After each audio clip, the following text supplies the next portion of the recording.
Happy Monday. No technical issues today, Carl. Looks like we're up live. and running. We're live. We got a new platform.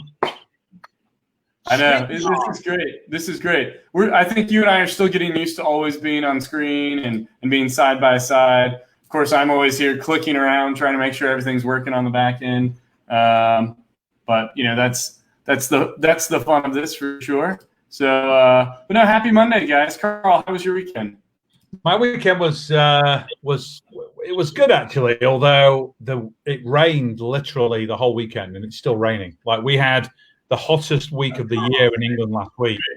This weekend, used to always being on screen and you're getting side by side. Sorry, just no worries. Yeah, this weekend just completely rained. So I don't know if you can see.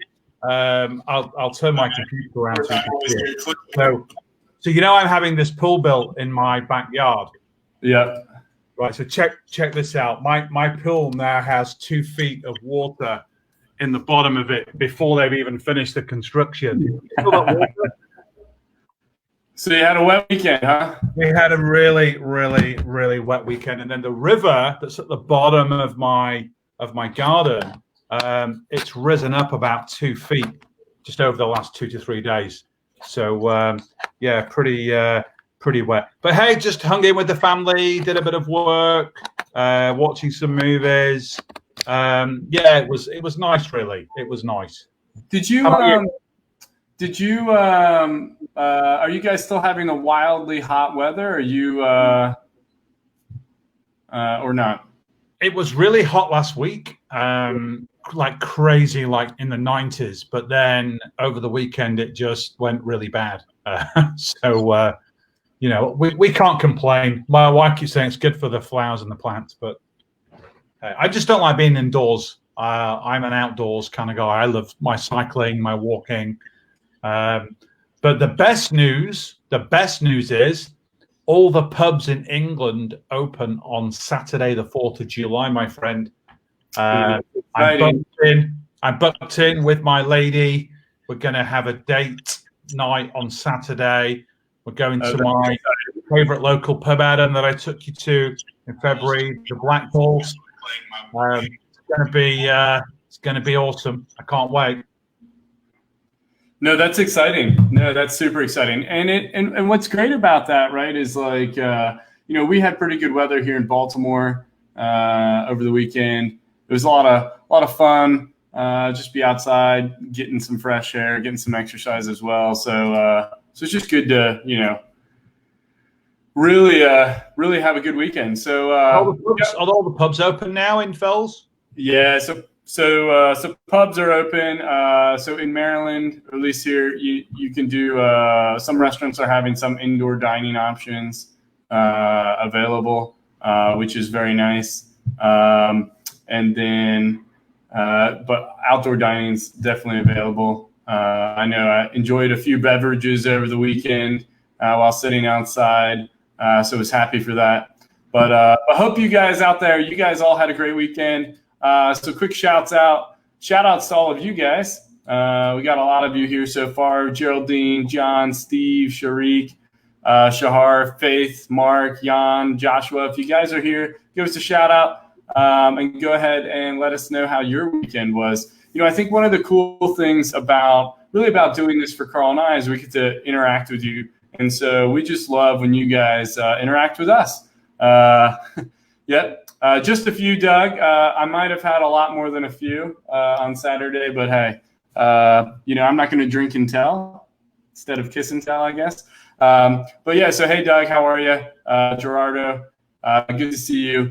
But no, it's great to it's great to have the weekends where, you know, things are nice and things are pleasant, and you know, you're able to get outside and do things. And looking forward to continue the nice weather this summer. Obviously, the end of this week for those in the U.S., big week, 4th of July is on Saturday. Is that when you kick the Brits? Is that when you kick the Brits out of the U.S.? Well, I wouldn't say it's the official day of the butt kicking, but it certainly launched us onto the path of trouncing you from our shores. Yes. But that's okay. You guys still you still hung out with Canadians for a bit. So, but yeah, no, yeah. So we got Independence Day coming the end of this week, which let's talk about that for a hot second, Carl. I think for those of you who are working for someone else right now, you've got a job and someone else is paying your salary.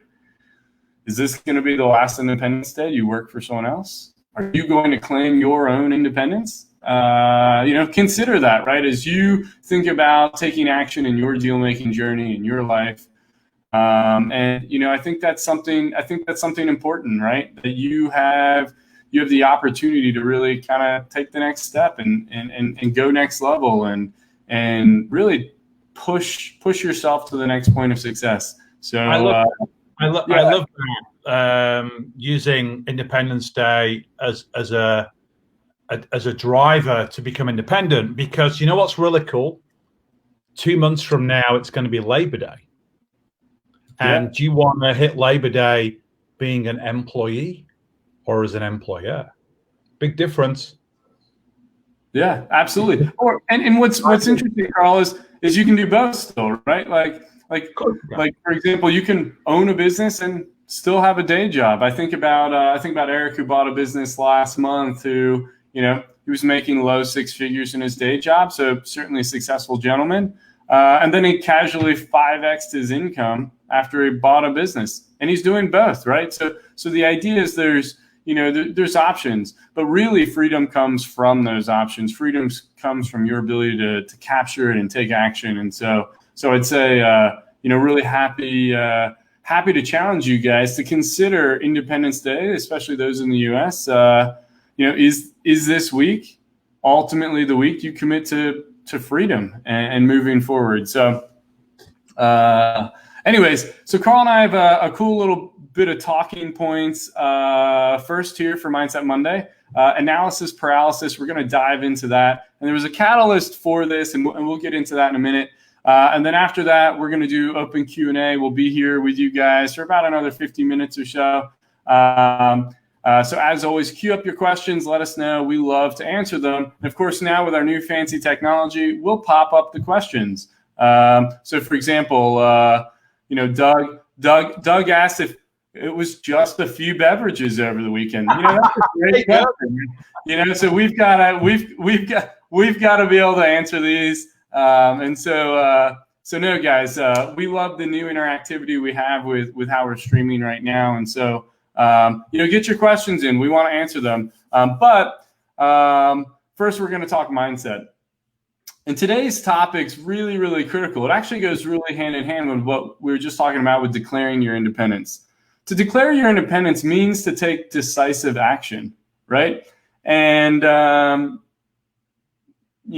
244 years ago, those in the U.S. who wrote the Declaration of Independence, Thomas Jefferson being a key author there, they didn't sit and study and sit and study and sit and study and sit and study. They were decisive. They were action takers. And what Carl and I ultimately, what underpins why he's a deal maker, why I'm a deal maker, why anyone who's actually bought a business is the real deal maker. It's their ability to take action. So many of you already in the chat are talking about things you've got going on, negotiations or businesses you're being introduced to and things like that. But the key to all of it is underlined by decisive action. And so the counter to decisive action is analysis paralysis. You're trapped by the options. You're trapped by having to make sure everything's in the exact right place at the exact right time. And so Carl and I are going to dive into that a little bit. And it ultimately, Carl and I were talking about this morning, it ultimately tied to something we saw yesterday, or I certainly saw last night. Carl probably saw it this morning because of time zones, in the Dealmaker CEO Facebook group. So Geraldine, we're queuing you up. So she wrote a very long Facebook post. Obviously, I can't share it because it's quite long. And ultimately, she's asked a lot of questions in this one post around, am I going the right direction? Am I in the right lane? Am I doing what I want to do? And there's nuance to it. So I apologize in advance for not truly conveying the whole thing. But ultimately, it led Carl and I both talking about, like, what's happening here? Like, how are we appropriately positioning you guys to be decisive, right? I understand there's a lot of angst and uncertainty from a buyer's side as you're jumping in, and it's are you asking the questions you need to ask to make a decision, or are you asking questions to just build your analytical backlog to sit and ponder about repetitively? And I think there's a couple things in your post, Geraldine, that are so important that really tie back to what we're going to be talking about here. And I'm just skipping over to go read to this. And it's like, looking at, this is questions 2 and 3, or issues 2 and 3. You're looking at businesses that seem remotely interesting and that you can see yourself having an impact on in terms of growth. And these seem to be mostly right now distressed owners of distressed businesses. And you have not found a one that is a solid business. And you suspect it's mostly because your lane has been in B2C, having run education businesses primarily. So I can't speak to what education businesses you've run that are mostly B2C. I think about daycares. I think about private schools. I think about things like that. But the idea there is, like, listen, those can still be really strong businesses, and those can still be businesses that are successful. Has COVID impacted daycares, for example? Absolutely. Daycares haven't been able to have their students and house their students. So it might look like there are challenges, but if you step back and you've got a bigger picture and you're really working on building your network, you're not going to get mired down in, like, I'm looking around and I'm seeing a sea of no opportunity. I know, specific to the education space, just in the last really year, I'll expand it to a year, I've seen multiple opportunities in that lane, in that space, where you could probably add real value, and they're there. So much so, right? Carl and I, we had a deal review, part of the red light, green light, that the Academy members get to experience every single week. We had a red light, green light. It was probably one of the best deals Carl and I have ever looked at. It sold for close to a 10x multiple at the end of the day, almost all cash up front. That's how amazing of a business it was. So there's opportunities there in the space. It's about doing the work and doing the grind to find it, and being decisive with how you're doing that. I think it's super important to realize that at the end of the day, you can't get discouraged by what you feel is a bunch of dead ends, and you can't allow yourself to build dead ends as a result of your own limitations. And again, I'm not calling you out, Geraldine, in any kind of negative way, but the idea is that, like, what are your own limiting beliefs that are holding you back from being a decisive action taker? Just because your experience is in education doesn't mean you don't have the opportunity to look at businesses slightly wider than what you think of, right? Is it corporate training? Is it private education? Is it tutoring businesses? There's all kinds of different manners of businesses out there, both B2B and B2C, that can be very successful.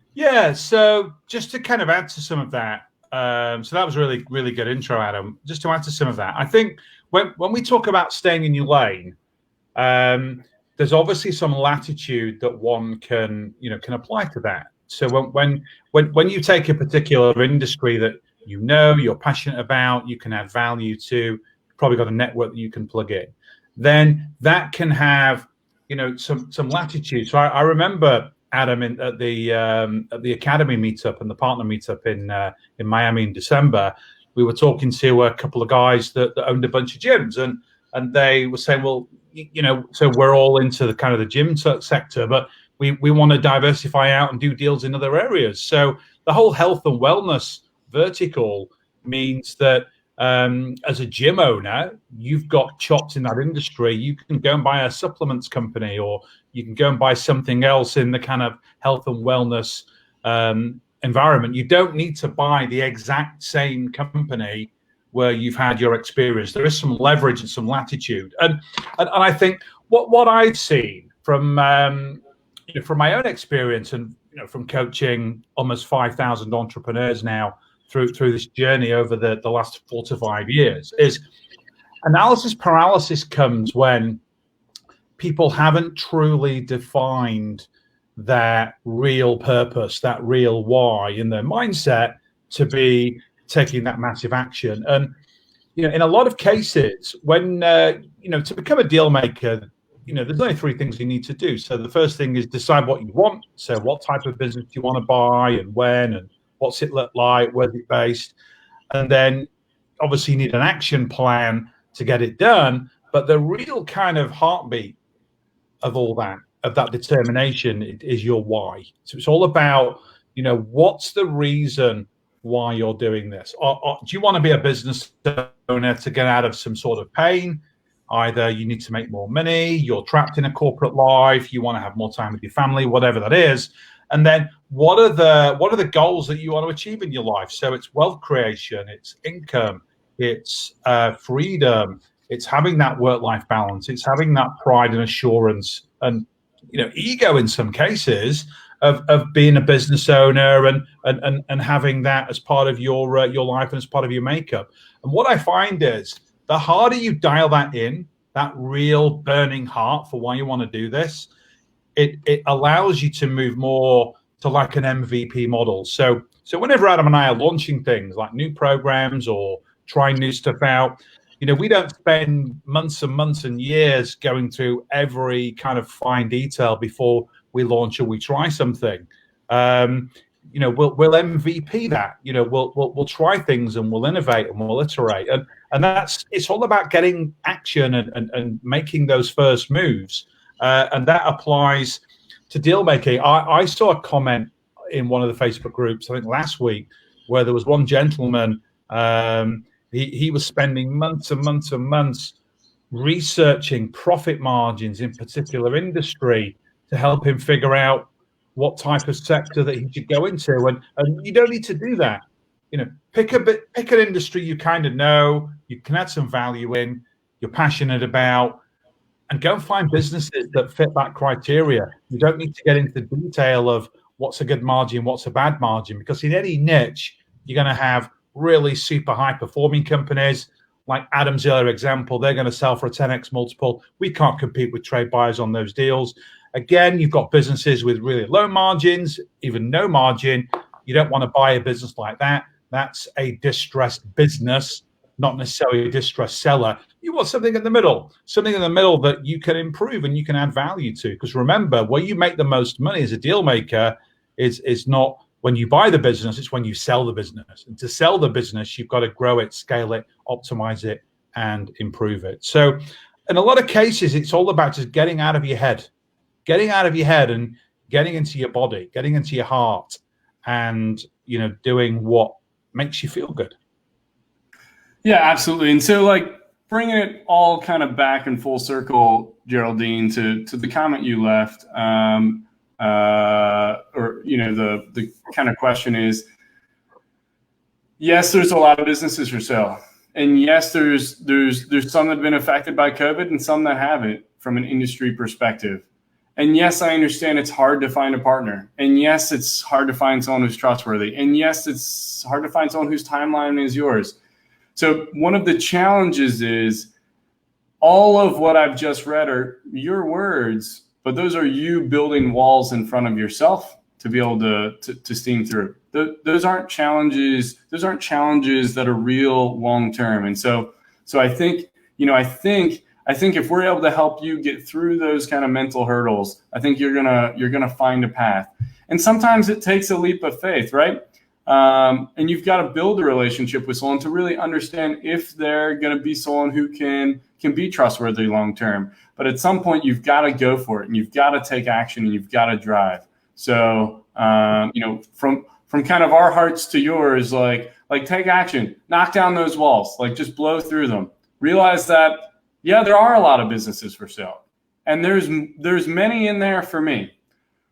There are a lot of them that have been impacted by COVID and a lot who haven't.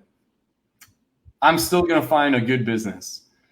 I'm going to find a good partner. I'm going to find someone who wants to do this as bad as me. I'm going to find someone who's trustworthy. If you can just believe all that as you're powering through, you're going to write back and be someone who sends us an incredible success story, because you'll have cleared your own hurdles. And that's just something that's really important to us, and for you. So, guys, start loading your questions up. We'll get to Q&A here in a second. If you haven't already, do us a big solid favor. Go ahead and like the video. We'd appreciate it. So, Carl, we're going to get to the questions here. But I have a question for you, Carl. Sure. Hit me up. So if you are someone who's ready to hone in and take action, you're not going to be paralyzed in any way, shape, or form. You're going to take action. What's the first thing you would do? What's the first thing I would do?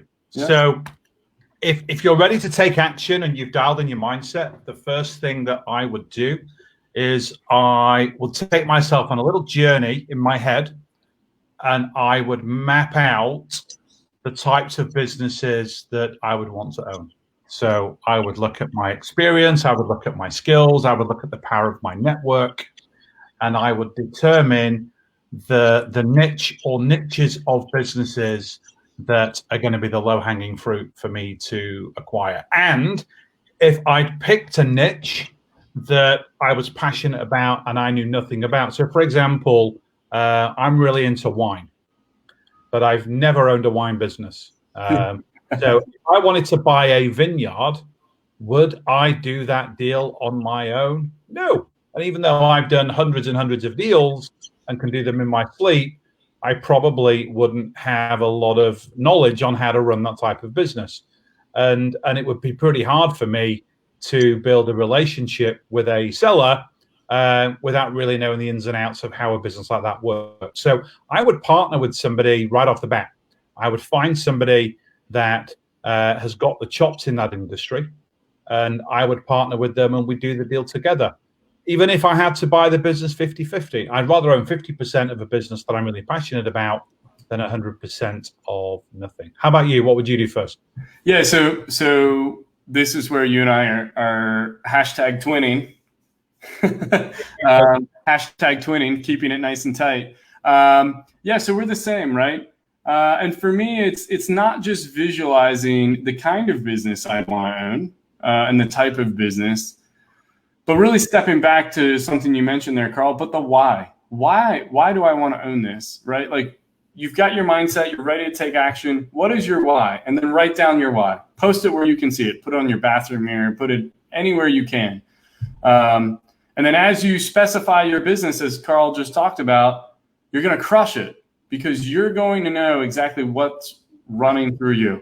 And even more importantly is when you're talking and networking with people, so finding that partner you can trust and finding that partner who's got the experience and finding that partner who can help you close the deal, you can articulate very clearly to them why you're doing it. So Geraldine, you talked about finding someone who's got your timeline or your sense of urgency. If you can articulate clearly why you've got that sense of urgency and why you're pushing in the way you're pushing and why you're seeking to be that expert and be that action taker, they're going to be able to immediately relate to you. And your engagement and your urgency and your passion will be infectious, and they will come along for the ride. It is ultimately why Carl and I are partners, right? So when Carl and I first met, this was all the way back to 2018. And it's a restaurant that we now own. Well, the very first time we met, Carl, no, the very first time we met, right? We were sitting in an office building I was working in, and we just sat down and we talked about your business, and we talked about your goals for your business, and we talked about what you were passionate about and how you wanted to grow it. And come to find out, that passion for teaching people how to buy business is awfully infectious.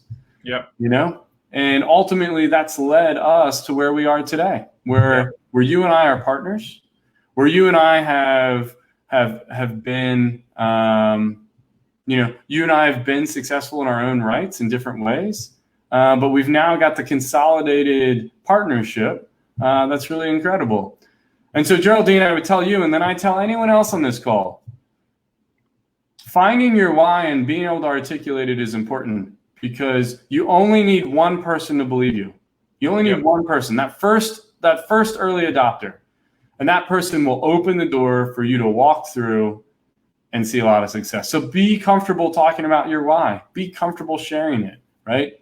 Comment from Ryan in the group saying, "Is your defining your why, is that powerful enough?" So Ryan, obviously, I'm not going to do this, and this is a crazy example, but if I kidnapped your family, right, and I held them at gunpoint, and I was only going to release them if you'd closed a deal and you were going to grow it and be successful, I'm pretty sure you would make that happen come what may. You'd find a way. Now, clearly, I'm not going to do that, but inside of your own mindset, what are the reasons?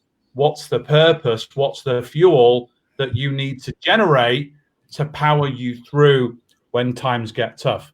I've never closed a deal in my life when I haven't hit some little form of sticking point. Adam, I know when you and I were doing our deal, there were 3 or 4 moments when things got a little bit sticky, but I was massively committed to making the deal happen. I had my why.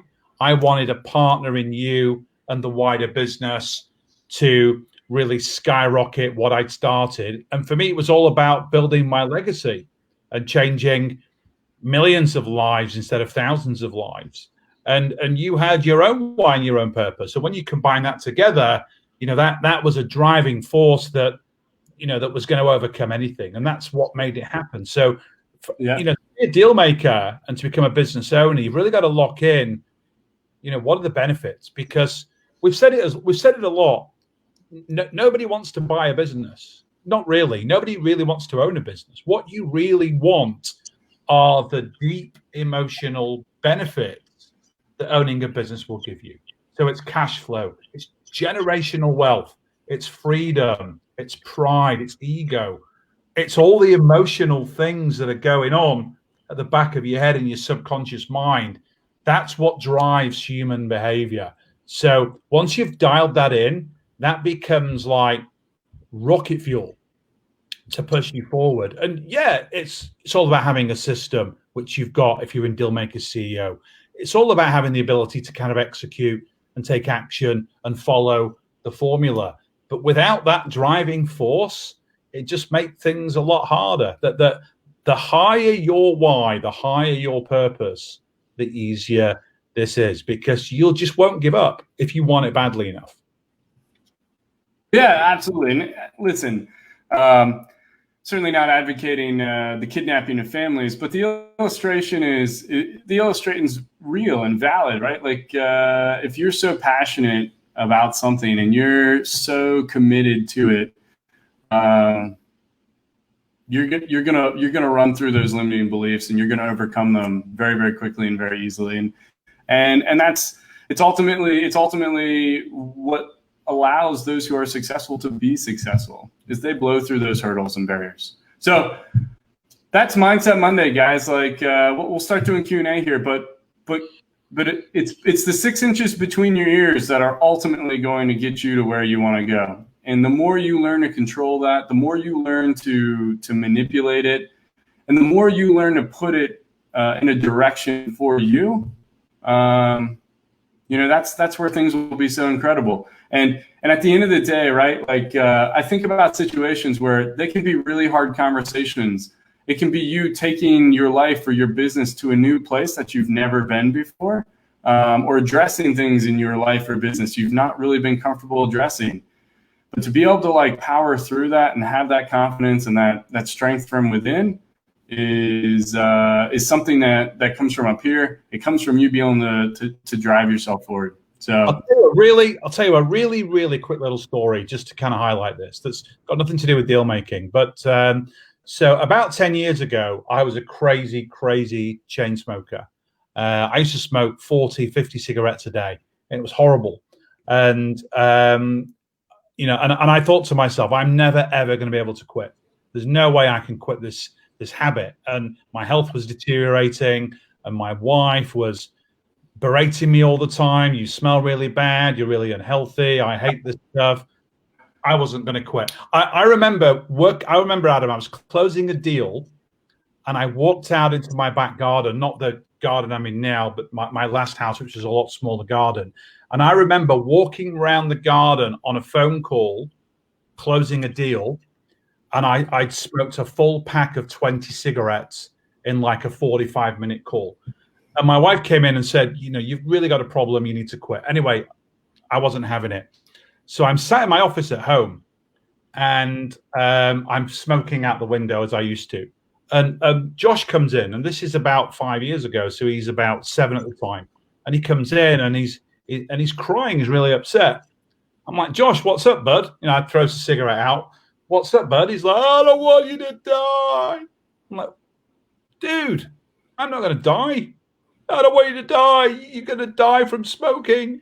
You know what? Never, ever had a cigarette ever since. That's the leverage I needed. That's the purpose I needed to stop doing that stuff. So you just got to find, if you're held back from closing deals, it's because you don't have that purpose. Once you find it, whatever it is, if you're in the program, go through module 1, it walks you through how to do it. Once you dial that in, game changing. It's an absolute game changer. And I work on my mindset every single day in all areas of my life. I even have a coach. People say to me, like, Carl's got coaches and mentors. I have loads of coaches and mentors. My mindset coach is called David. He's a Tony Robbins coach. I'm in the Tony Robbins Platinum program, and I get to work with a coach every 2 weeks. And he's working with me on all aspects of my mindset, because it's a constant, never-ending process of improvement and getting better in all the different areas in my life, whether it's business, health, relationships. It doesn't matter. We can always improve. So just dial that purpose in, find it, lock it in, makes a huge difference. Yeah, absolutely. So let's jump into some questions, guys. I know you guys have asked some. Let me just scroll through here. We've already covered Doug's question about our weekend, which was we had a few beverages. Yes. Let's see here. Just going to shout out Steve. Got some negotiations coming up with some accountancy practices. So rock on with those, Steve. Very exciting there. Let's see here. All right, so Marlon's got a question. We'll pop this up. How do you guys handle health insurance? Do you purchase individual health plans since you may exit companies you acquire in 2 to 5 years? Or do you have a company you like and keep around so you have health insurance in? So, Carl, I'm going to take this one. Yep. Because this is a US-based thing. So, Marlon, it's pretty simple. So Carl and I, and anyone who's got a kind of investment, we'll call it a capital group or practice, however you want to talk about it, is you're always going to form some kind of parent like holding company, and that can have some level of operations in it. You can put your health insurance through there. And then when you sell your individual subsidiaries under there, doesn't impact your health insurance. If you're someone who's an employee and you've got the benefit of health insurance, as long as you're still an employee, you still have that. If not, remember, you're in the business of buying businesses. So set up your business that buys businesses, and that's where you're going to deduct expenses like travel and time and like a home office or things like that. Things that that you're actually spending money on related to the business of being a business buyer. And part of that can be health insurance compensation. Highly recommend you talk to your CPA about the best possible structure and tax setup for that, as well as talk to a benefits advisor for how to do that. Because at the end of the day, if you're going to pay health insurance, you may as well make it deductible where you can and how you can. So hopefully that answered that. So next question, Dominic Foster. I just started the course. I come from a sales, hard money consulting background. How would I go about sourcing GMs other than LinkedIn that may have more experience for the business? Carl, you want to take this one, or I jump on it? I would say, Dominic, LinkedIn is my go-to friend when it comes to building a network. But obviously, it's a virtual network building tool. I would assume that you've come from this industry. So you've obviously got a network, a human network as well, that you can leverage. What you'll also find potentially is when you buy a business, there could be a GM in waiting inside of that company already, but you won't know that until you go and you meet that business and you meet that seller and figure out how that business works. I went to look at a business last week in the UK, not a consulting business, a construction rental equipment business. And there's a perfect GM in that business already that will be a phenomenal GM to run that business if Adam and I buy it through our private equity firm. So it's a relationship business at the end of the day. Outside of dialing in your mindset and really getting your purpose, the art and science of being a relationship builder is the second most important thing that you need to master. Yeah, I think you nailed it. And I think there's so many ways you can find people to help work with you. It's a matter of again building a network and really leverage the seller of the business, leverage competitors or professional networks around that industry to find those people. Let's see here. First of all, shout out to a lot of you guys. We got tons of questions. We got tons of you here. Linda, William, Sonia, Jeremy, Kevin, Marlon, Ryan. We just love having you guys here. So glad. In addition to all the other people we shouted out earlier. All right. So sorry, just scrolling through here. All right. So Linda's got a question here. So I'll pop it up. So can you please run through a specific example projecting cash flow and company value in a pandemic to cover current pandemic impact to date, as well as downside risk of pandemic 2.0, 3.0, et cetera, which sadly seems likely. Clearly not looking at negatively impacted businesses or essential businesses that are valued at a premium in the short run. So pandemic's huge. Pandemic's serious. It's something catastrophic in many ways, both from a life loss perspective and culturally. I think it's forever changing us as a group of people. But I think what's important to realize is none of that's going to buck the macro level trend that we're all experiencing right now. And what is that? Here in the US and even in the UK to a lesser degree, the baby boomer population, the population that was born in the 20 years following World War II, they're all looking to life. And while they've worked hard and they've established really successful businesses, that trend of moving to the next stage of their life is far more significant in size than the pandemic itself. There are still tons of really good businesses. I think about some of the deals I've seen come across my desk and my plate in the last couple of months. I mean, phenomenal businesses. I think about the education company, Carl, that went for nearly 10x. It was about 9x, nearly all cash. That's crazy. And that happened in the middle of COVID. And I think sellers at the same time are willing and able to be far more flexible. And I think there's another question in here around, how do we structure deals around, pre-post pandemic COVID impacts? And the idea is, yes, we do it through earnouts, and yes, we work with the seller to help them help educate them and the brokers on why we've got to recognize our own risk mitigation. At the same time, we're trying to pay them a real value, even a pre-COVID value. They've just got to bear and share that risk with us through an earnout or deferred structure. There's a couple of other things to bear in mind as well when we talk about COVID-19 is don't automatically assume that a business has materially suffered through what we've seen over the past 3 to 4 months.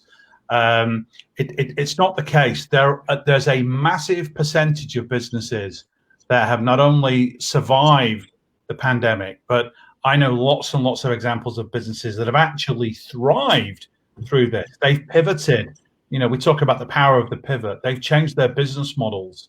The family that own my local Italian restaurant are probably not going to go back to a dine-in facility because they're 300% higher in revenues by purely switching to online. In the UK, where I live in Lancashire, we don't have a lot of Grubhub and all those types of facilities. Most people, go and eat out. We don't have these delivery facilities that are really widespread. And so, when you're looking at a business in a particular sector, don't automatically assume that business is struggling. If it is struggling because you've got the numbers, then that may not be related to the industry. It might be related to the owner that won't think outside the box and pivot the business model to be successful. And you could be the person that's got that imagination and that desire to turn the business around and really benefit from a lot of the trends we're seeing. Outside of airlines and cruise ships and hotels and restaurants, any other business really can pivot and can survive. Do you think online businesses have suffered through COVID? No, because most people, when they couldn't go to a retail store, have been buying online. Do you think transportation companies have suffered through COVID? No, I wish I still owned my transport company that I owned like 10 years ago. That was unbelievable. Transport companies are killing it right now because people are still moving things from A to B, especially with all the increased volumes of buying online. So I get frustrated a lot when people use COVID as an excuse for everything. Yeah, it's a serious situation. I get that. Millions of people are being affected. I get that. But for me, it's more of an opportunity than it is a threat. Yeah. So one thing to realize, right? Like take any industry, right? Well, we'll start with the market. You've got the entirety of the market, and within that market is a scale, right? You go from like small to big, or successful to unsuccessful, right? So everyone sits somewhere on that scale. You're either the most successful or you're the least successful. But no matter what, you sit on that scale somewhere. Any business does. That goes for the overall market. Then that goes for the overall industry, and narrowed down into like geographic regions and things like that. And at the end of the day, right, there's going to be in an industry, like Carl talks about transport. I guarantee you there's transportation companies that have gotten killed in the worst way as a result of COVID. But then overall, there's a lot that haven't. And so the idea is that there's options, there's flexibility, no matter what the industry is. You just gotta be able to think and evaluate and understand why one would be more successful than the other. What have they done to be successful? So, all right, Carl, next question here. Jeremy's asked, what's our opinion of where and how's the best way to find a partner in a different location than where you live? Carl, where do you live? Where do I live? Right now, Lancashire, England. Yeah, where do I live? Baltimore. Oh, okay. So we're not in the same location, but we found each other, and we ultimately found each other through networks. We found each other through professional networks. We found each other through mutual contacts. So Jeremy, what I'd say to you is leverage your network. What's the kind of business you want to buy? What's the kind of space you want to invest in? And then leverage your network to try to find a partner. If you're targeting like businesses in, I don't know, Mississippi, Alabama, Texas, California, Michigan, wherever you're targeting your business acquisitions, start looking for partners who have geographic familiarity, geographic proximity, industry knowledge, industry experience, and then start approaching them or start building relationships with them. Distance is not a limiter to finding successful partnerships and relationships. Yep. Couldn't agree more. All right. So Kevin's asked, Carl, do you have any specific advice for the construction industry? He has indirect experience, but would need a partner. Any specific advice? So construction industry deals are one of my favorites. We're working on one right now, and then we almost closed one out of, didn't we? But we pulled out last minute. We decided not to do the deal in the end. But so they're really great deals. They're typically owned by older business owners. So you've got the boomer retirement frustration, getting old kind of vibe inside of it. Tons of assets that so you can leverage that for financing. Generally, really good cash flows as well. So if you're really passionate about the construction industry and you've only got indirect experience, then yeah, like we've been talking about on this call, go find partners that can be the missing piece of the jigsaw. You might need somebody to run that business day to day once you've closed that deal. And if you find that person now, not only can they run that business later, they can be your kind of wingman when you're going through the deal process. Because remember, when you're sat down with a seller and you're having that detailed conversation about their business, their industry, what's driving it, what opportunities do you have, what weaknesses are in the business, all that great stuff that we walk you through in the program, then if you've got somebody alongside of you that knows what the answers to those questions should be, then you've got the perfect combination. And then you can focus on being the deal maker. So project managing the deal, so finding the deals, coordinating the meetings,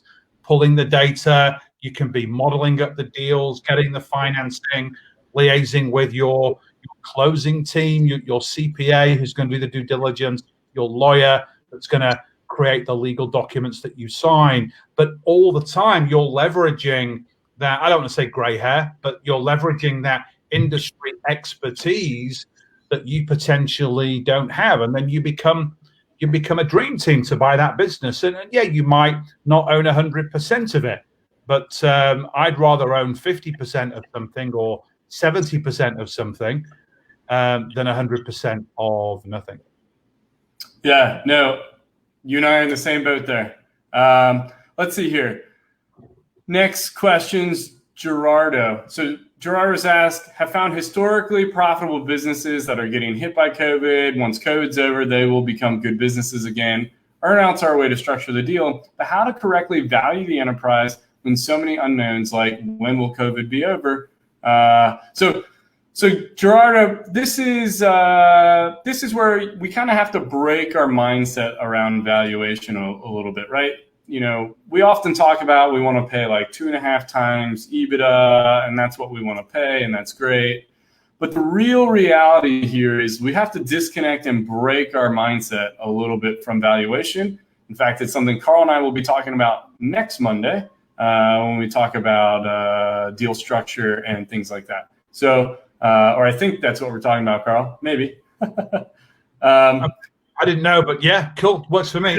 But anyways, the idea is that an earnout is paying out of upside, right? So think about this. If you guys are an employee and you're putting money into your 401k or a pension plan or something like that, the money never actually hits your checking account. It never actually hits your banking account.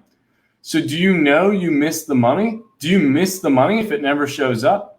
And so the idea is an earnout's much of the same. If you've got a business that does $400,000 of profit and you're paying half of that in an earnout, have you missed the money that you never actually you yourself earned?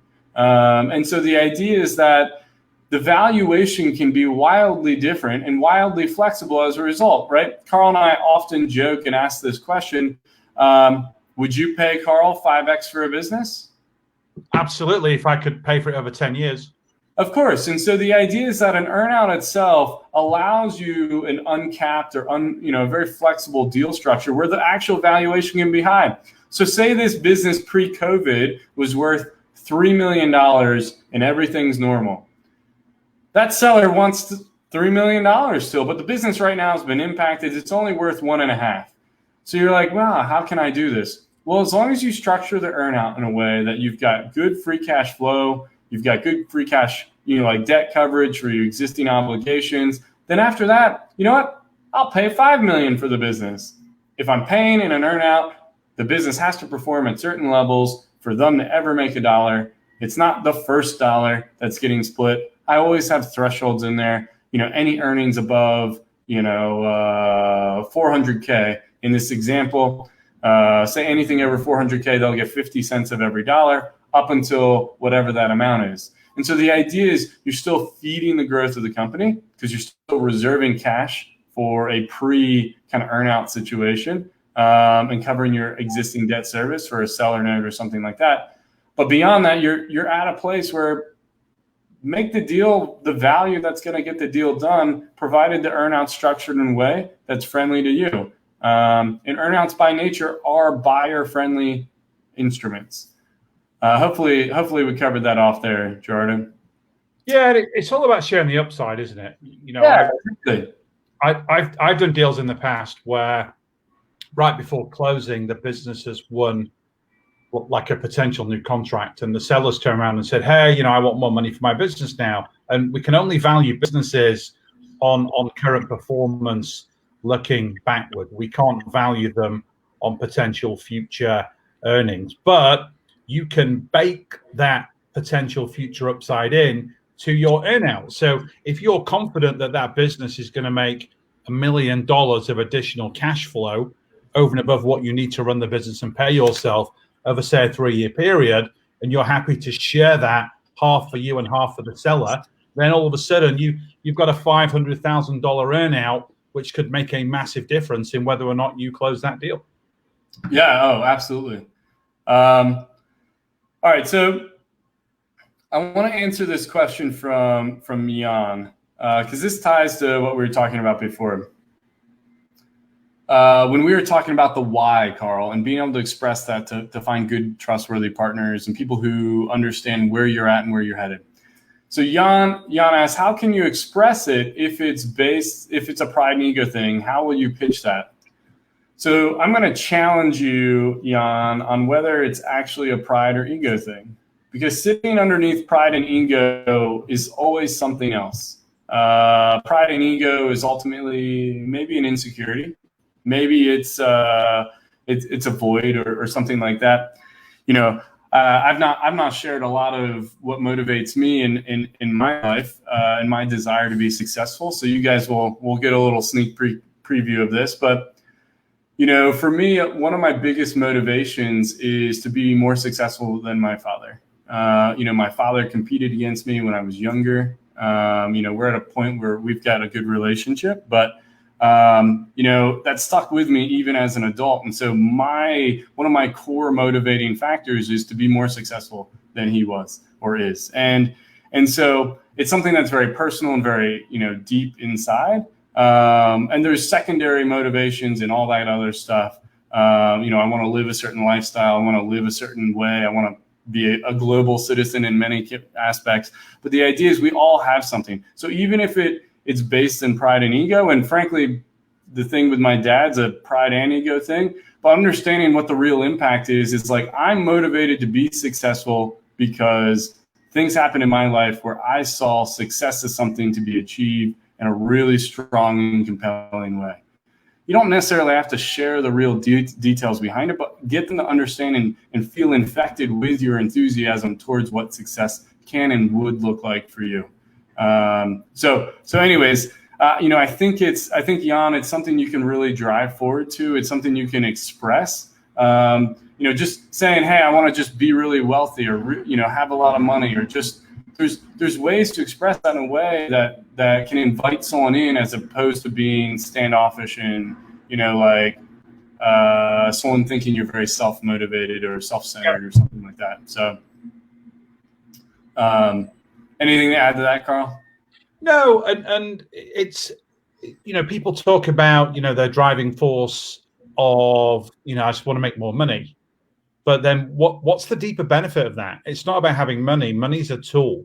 Do you want to have more money so you can spend it on your family? Do you want to have more money so that you can give to charity or your church or your community or, whatever the reason is? Money's a feature, but it gives you benefits. It's locking in what those things are. And, people say, well, I want a better work-life balance. Why? It's not the work-life balance you want. It's the benefits of that. It's so that you can spend more time with your children. You can spend more time with your wife. You can relax a bit more and take up new hobbies and spend more time with your friends and all the things that kind of make you happy. So it's about really dialing into, what's the real reason? And if we look at ourselves as human beings and not wanting to go down a rabbit hole of psychology, but again, it's all about the why. We're full of chemicals at the end of the day, and we all do things for two very specific reasons. It's either to get out of some form of pain, or it's to go towards some form of fun or pleasure. Ideally both. And it's really understanding what those are. Yeah, no, I mean, and again, there's always a reason, a real motivator below the superficial or higher level reason, right? Like, I want to have more money. Well, I'll use my own self as an example. Yes, I want to have more money, but what's underneath of it is the kind of lifestyle I want to lead. You know, ultimately, I have a goal. I want to own property on 4 continents because I want to be globally and geographically unlimited. I want to be able to live in Europe when I want to live. I want to live in North, South America, and I want to live in Australia, right? Like, I want to have the opportunity to be flexible with my life. The ultimate snowbird, right? Switch hemispheres as the seasons change. And so the idea is, like, we all have motivations, and it's the benefit of money. It's the benefit of having those options. And so, like, I structure my life and what I pursue to achieve those objectives. I already invest in international real estate, and I buy businesses globally. And so the idea is I'm ultimately facilitating the benefit I want to achieve, having been given the opportunity and earning and driving the opportunity of being successful. So it's really a mindset thing. It's something that can be explained and articulated, you know, and overlaying all of it, right? I think about what Carl and I are motivated by when it comes to this right now. Like, right now, as we sit here in front of you guys and talk, our motivation is to build a legacy where we have created an army of deal makers who have permanently altered their future for generations to come. Like, that's something that's so incredible to us. And at the exact same time, solving what we believe to be an incredible problem of people who are looking to exit their business and don't have the right set of people to sell their businesses to. We want you to be those people. We want you to be the right safe pair of hands to take over. So, you know, we all have motivations. We all have our own objectives. But for, like, Carl and I, when it comes to Dealmaker, that's our biggest one. All right, guys, we're about out of time today. I do want to answer one quick question, but before I do, if you hadn't had a chance to really get started on your deal making journey, you can always check out. We'll drop in the comments. You know, it's just a free report, how to buy a business. You know, it's the business plan blueprint that Carl's put together. You know, check it out. It's free to download. I'm looking forward to you guys doing it. You know, otherwise, you know, we're glad you're here. If you haven't yet liked the video, go ahead and like it. Once we're done, if you could share it, just share the video, share it with your friends. And then second, we've launched Dealmaker Insiders. It's a Facebook group. It's free for anyone to join. You know, at the end of the day, we're going to be doing some exclusive stuff there, but we want you guys to join us in there. It's free to join, Dealmaker Insider. So get in there if you can. We'll post links and things like that in the comments for you. All right, so last question is going to be from Ryan. So Ryan says, I find it more appealing to find that partner is someone who's already works for the company I'm buying, as opposed to trying to find someone outside to leverage during the deal. Is that wrong? So Ryan, let's talk about what you mean by partner. If you're talking about a GM or someone to really run the business, that's someone a little different, right? That person is someone who's going to be active in the day-to-day. It's maybe the number 2 or someone a part of the management crew that's already in the existing business. We're right there with you. I want those people all day, every day. I want those people for every deal if I possibly can, and I'm happy to share equity, and I'm happy to share the upside of the business with those people. However, when I'm speaking of partner, predominantly I'm talking about someone I can do this with across many businesses, someone I can build with. My partner is Carl Allen. You're looking at him. He's a pretty decent looking fella. He's also a great business partner for me. And so the idea is that like you're looking for someone who can build something with you, who can become a real partner. Now, that's like the highest level. That's someone who's going to be a partner across many things. If you're looking at partners on specific businesses, then you're starting to add more criteria. I want to know if they've got money. I want to know if they can personally guarantee loans. I want to know if they've got industry connections or experience that will add value. All of those things are where an outside partner, someone who's not in the business already, not someone who's really going to be that GM role, that's where they can come in and can do a whole lot of really good by just opening doors and facilitating things from a strategic level, or facilitating the deal itself because they've got both the capital or personal guarantee or what have you that will make the deal possible. So yeah, really agree. Deals are like jigsaw puzzles. Sometimes you need a partner just to plug in and have that missing piece. So absolutely. Yeah. So guys, listen, thanks so much. We love doing this every Monday. We hope you guys have a wonderful week. Remember, check out Dealmaker Insiders, the links below. Check out the Business Buying Blueprint if you haven't already. That link's also below. And finally, like and share this video. We want you guys to share this with your friends and your families and your networks. We're literally talking about networking here in this final question. How can these people support you if they don't know what you're looking to do as a deal maker? So share this with your family and your friends and your professional networks. We always appreciate it. So looking forward to seeing you guys next week. And remember, you're one deal away from changing your life. You're just one deal away. You've just got to take action. Don't get paralyzed by the decisions in front of you. Have a great week, guys. Happy 4th of July for all of our colleagues in the US. And we'll see you next week. Until then, bye for now. Bye, guys.